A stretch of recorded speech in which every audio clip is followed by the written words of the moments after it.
Chào mừng tất cả các bạn đã quay trở lại với kênh YouTube channel của mình, Hành trình lục sắc Việt Nam. Thì như thường lệ, mình là David Nguyễn và hôm nay lại là một thứ bảy khác. Ngày 20 tháng 3 năm 2020, khi mà cả thế giới đang cùng nhau chống lại dịch Covid, thì mình vẫn dành một chút thời gian vào buổi sáng thứ bảy để cùng có thể chia sẻ với các bạn về quãng thời gian phía sau, cũng như gần như là phía cuối của 26 năm cuộc đời của mình. Thì thời kỳ này từ năm 2018 đến nay mình gọi là hồi sinh, tái sinh. Thì như các bạn đã biết đấy, thì trước khi mình come out, mình luôn sợ mọi người bàn tán, nói về bản thân mình và mình che giấu bản thân, nên là phần lớn thời gian thì mình dùng cho những cái hành động, những cái thói quen mà không thực sự bổ ích, để lãng quên đi thời gian và giấu giếm bản thân. Thì nó như là uống bia rượu rồi dành thời gian để ngủ, phần lớn là thế, lên rất là vô ích. Rồi tuy nhiên thì sau khi mình quyết định come out thì cái việc này cho mình rất là nhiều cái động lực trong bản thân mình để khám phá bản thân, khám phá thế giới, cũng như là tìm hiểu những cái điều mà mình khao khát từ trước đến giờ mình chưa bao giờ được trải nghiệm. Nên là câu chuyện của mình bắt đầu như này. Thì khi năm 2018 cũng là thời gian là mình đi làm được khoảng tầm 1 năm rồi, 2 năm rưỡi. Thì mình trong cái khoảng thời gian này, khoảng tầm, thì mình cũng có làm quen và cũng thể hiện bản thân mình đối với khoảng tầm 4 người. Thì một người Việt Nam và 3 người ngoại quốc, đó là 3 người Hàn Quốc cùng làm ở công ty của mình. Thì 3 người đầu tiên thì mình đều bị từ chối, rất là buồn. Còn người thứ tư thì là một người Hàn Quốc. Rồi thì anh chàng này sau khi mình bảo là hôm nay mình có thể đi chơi được không, mình rất muốn làm quen với bạn, thì anh chàng ấy bảo có, ok. Thì mình bảo là can I have your phone number. Thì anh chàng ấy bảo là tao ở đây tao không có số điện thoại, tao chỉ nghe gọi bằng app thôi. Thì khi anh chàng bật máy lên thì mình nhìn thấy một cô phụ nữ với cả một đứa con nhỏ. Thì mình hỏi who is this. Thì anh chàng ấy có bảo là đây là vợ con tao, nhưng mà chúng ta vẫn có thể đi chơi được với nhau đúng không. Thì mình bảo ở thế. Thì lúc đó thì mình có bảo ồ, tao không muốn làm điều này, tao không muốn làm phá hoại hạnh phúc gia đình của mày, nên tốt nhất chúng ta dừng lại ở đây thôi. Thì chúng mình là chưa kịp gặp nhau lần đầu tiên, mới chỉ nói một vài câu để mời nhau đi chơi thì đã dừng lại rồi.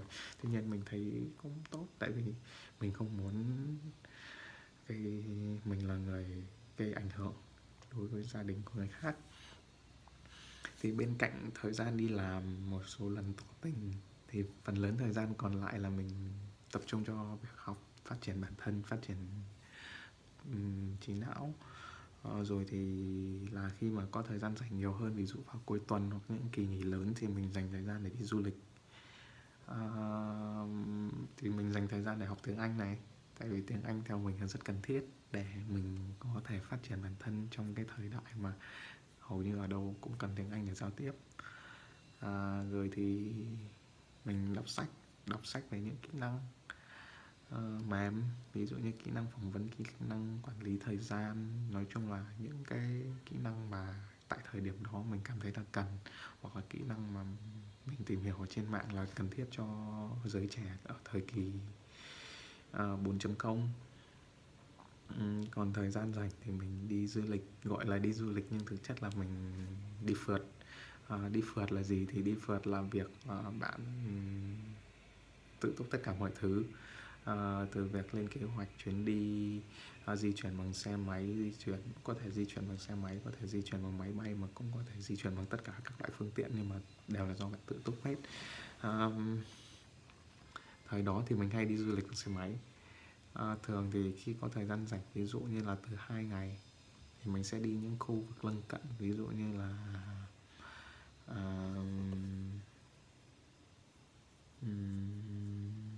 Quảng Ninh, không thì Hà Nội, không thì Hạ Long, Vịnh Hạ Long, những thành phố xung quanh. Rồi khi mà có thời gian dài hơn, mình bắt đầu đi chơi đến những thành phố xa, ví dụ như Hà Giang.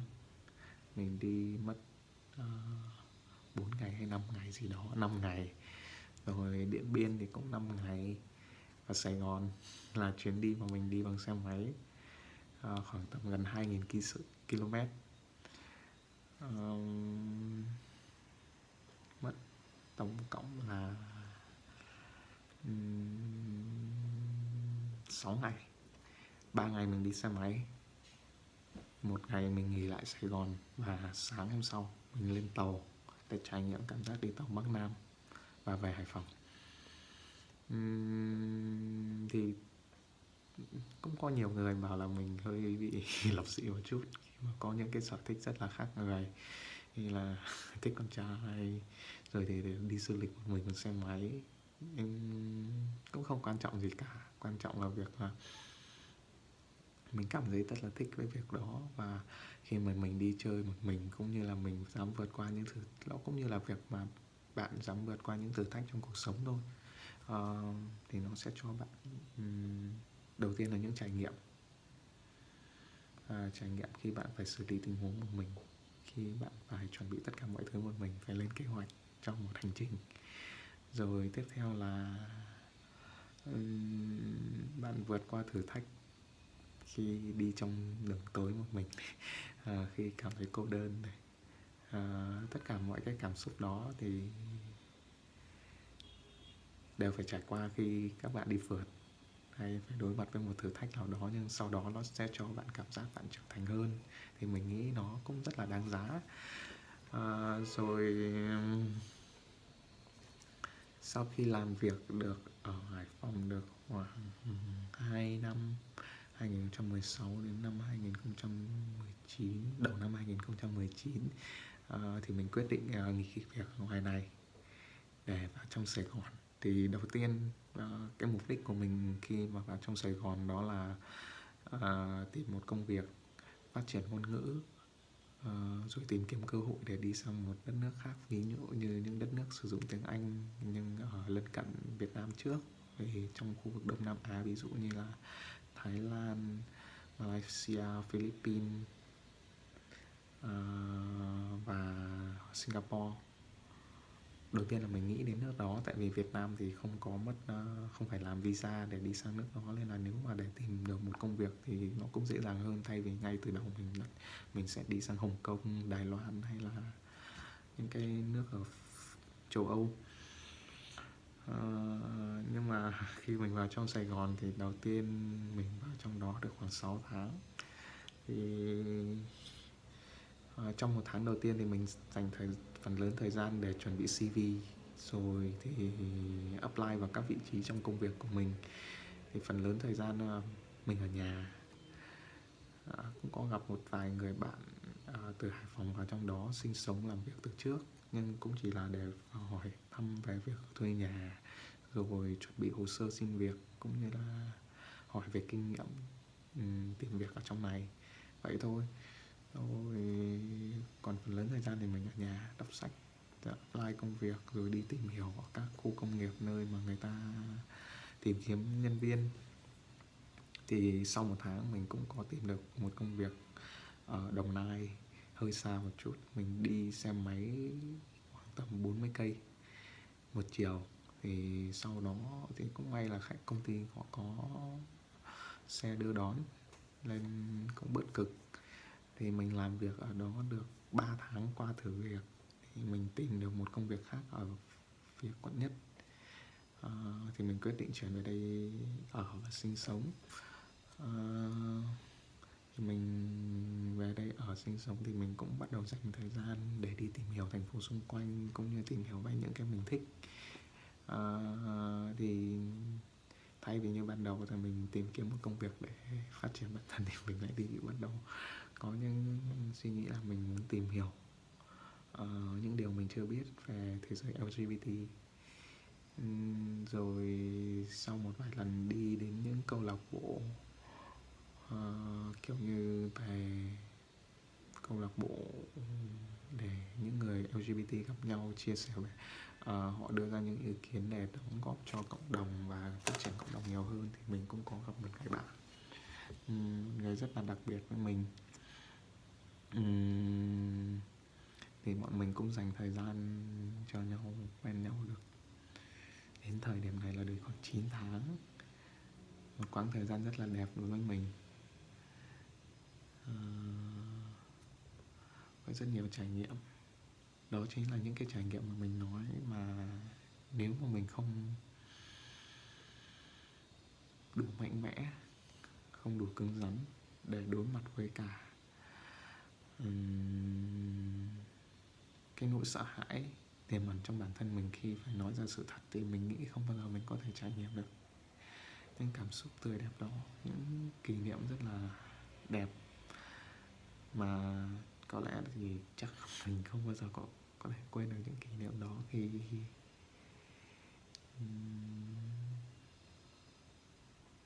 mình phải đánh đổi một quãng thời gian khoảng tầm 3 năm, 4 năm để đi tìm cảm xúc thực sự của mình. Nên đối với mình đó là những cảm xúc thực sự rất tươi đẹp.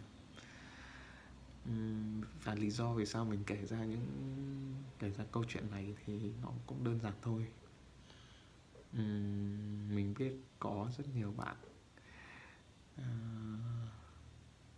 cũng sẽ có những người bảo là mình hơi lập dị một chút, nhưng cũng có những người họ sẽ nói là bạn này rất dũng cảm khi đối mặt với những điều khó khăn trong cuộc sống để tìm ra được mục tiêu cũng như là điều mà bạn ấy mong muốn.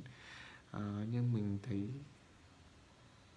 rất nhiều người họ có thể làm được điều đó. Họ đối mặt với thử thách, họ dám đương đầu để tìm đến cái mà họ thực sự muốn. Nên là tại vì sao, ví dụ như bạn cũng giống như mình, chỉ khác một điều là bạn chưa come out thôi, thì tại sao bạn không come out? Bạn hãy come out đi. Ngoài kia có rất nhiều người giống bạn, những người họ cũng phải trải qua, cũng có những tuổi thơ, người thì cũng có tuổi thơ tươi đẹp, người thì cũng có những tuổi thơ khó khăn, rồi cũng có thời gian tự vấn bản thân, thời kỳ sống trong sự vùi lấp, che giấu bản thân, rồi cũng người thì sau đó có thể come out, người thì quyết định che giấu bản thân đến suốt đời. Nhưng sâu thẳm trong mỗi người mình, ngay cả bản thân mình đều khao khát có được trải nghiệm, được có một tình yêu mà